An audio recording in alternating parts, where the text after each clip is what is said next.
sir. Okay ba? Ayos ba? Anong nararamdaman mo, kalbo ka na? Hello guys, magandang gabi. Ito, magpanoorin natin to.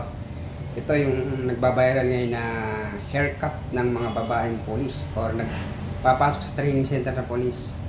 Ayun, may nagtanong sa atin, sir, totoo po bang ginakalbo yung mga babaeng polis or papasok sa training center? Totoo po yung ginakalbo po yung mga polis. Hindi po peke yun or totoo po yun. Pero hindi na po as in kalbong-kalbo. Siguro mga puno or puno medya ang gupit po.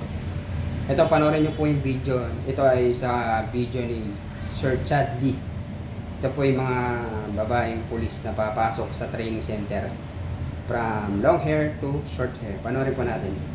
At yung mga nakaka-relate dyan na dating pumasok sa training center ng mga pulis, sundalo, malamang makapapatropa kayo rito. Ayan, panoorin nyo po.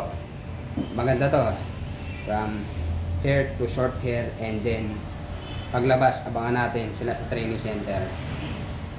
Merry Christmas everyone. Ready ka na ba? Ala, yung ano pa? Ma-upload to, ready ka na ba? Ready na? Dito muna sa side, no? Lagay ko ulit. Bakit, Noy? Oh, sa gitna lang, sa gitna. Oh. Ay! Okay lang yan. Para sa pangarap, di ba? Yes, sir. Okay ba? Ayos ba? Anong nararamdaman mo, kalbo ka na? Sir, Anong nararamdaman mo at wala ka ng buhok? malapit na sa pangarap, sir. Okay lang, di ba? Oh, para sa pangarap. Ayun. Hey, Miss Tubao. Hello, what can you say? Anong nararamdaman mo at wala ka ng buhok ngayon? Sir, ano? Masaya. Okay lang. Ganito pala maging, ano, sir, maging pogi. Pogi na, pogi na. Pogi, sir. Mas pogi ka na sa kuya mo. Ate mo. Ate, sir.